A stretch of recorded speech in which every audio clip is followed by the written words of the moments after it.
Hi everybody, it's Becky here with A Cutie Pie Tutoring. And I wanted to talk today specifically to classroom teachers of math and science.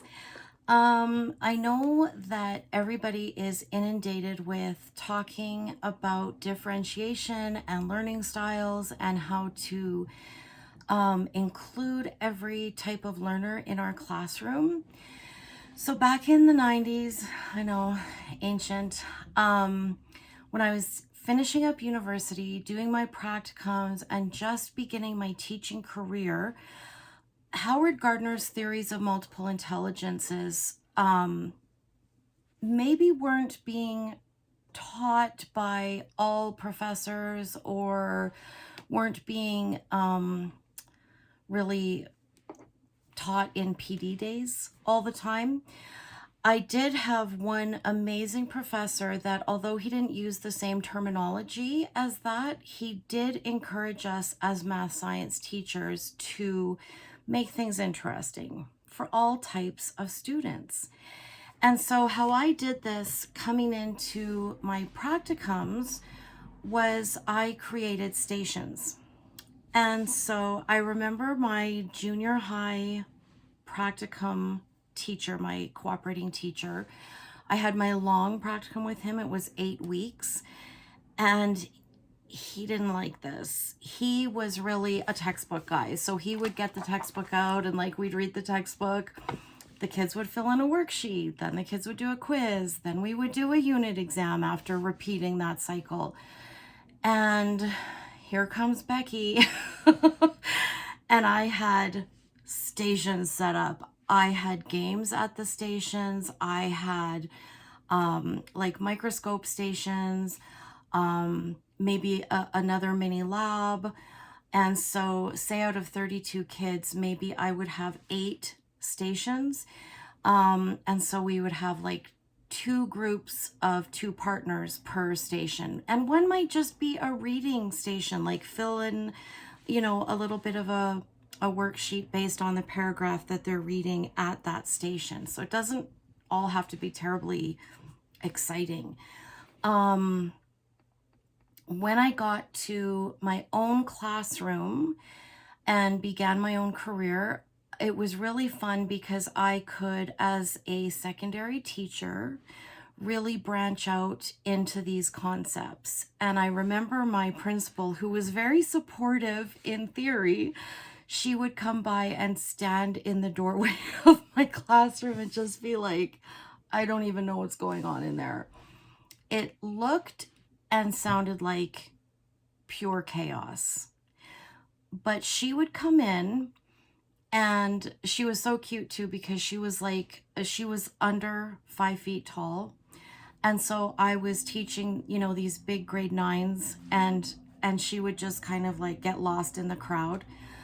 But she would wander around and then ask this student, ask that student, what are you doing? What are you learning? And they were all so excited and so thrilled to be able to show the principal what they were learning.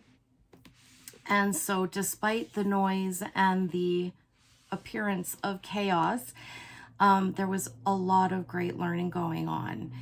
And when I taught high school, if we had a mandatory lab, I would try to break it into maybe 2 types of the same lab and allow the students to choose how they wanted to focus on that particular lab. And some of my real keener students might do both projects. So in math, if you are wanting to provide variety, I was making a list here of some of the things that I used to do and some of the things that you can certainly do as a classroom teacher.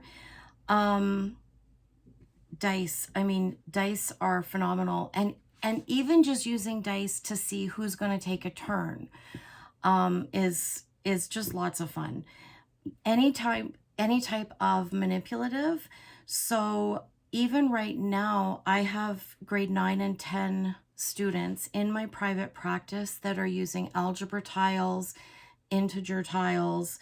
So if you have those on hand, I have some students who choose not to use them, and lots of students who love them.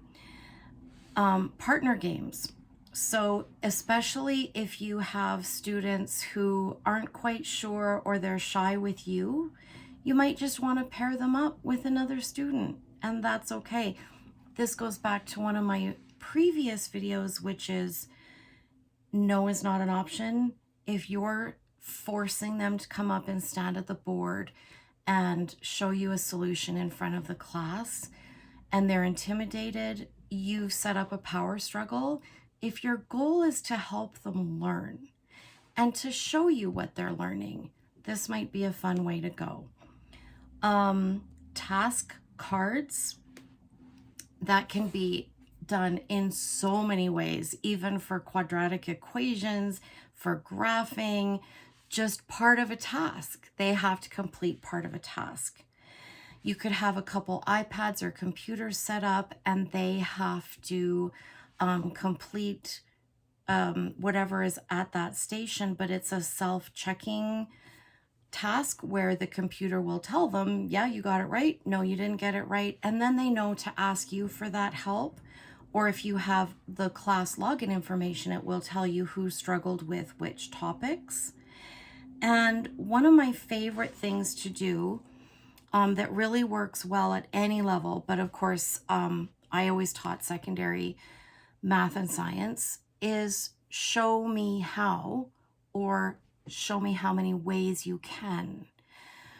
So you set up, maybe you give them the answer ahead of time, and then you say, show me how many ways you can get to this answer. Or you don't give them the answer and it's show me how you can get to the solution.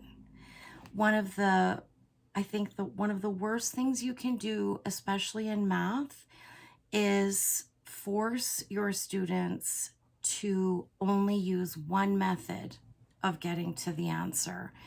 And that goes for kind of the more mathematical sciences too, like chemistry and physics. So I would really encourage you, as a math teacher, as a chem teacher, as a physics teacher, to allow your students to show you multiple ways to get to the solution. We know now, and we're learning more, how the brain works and how each human being, not just children, but how each human being learns differently, and we each bring something different to the table. So let your students bring something different to the table, and you might learn something too. It's one of my favorite things, is learning from my students. So I hope this helps, and let me know how you are practicing differentiation in your classroom. Talk to you later. Bye.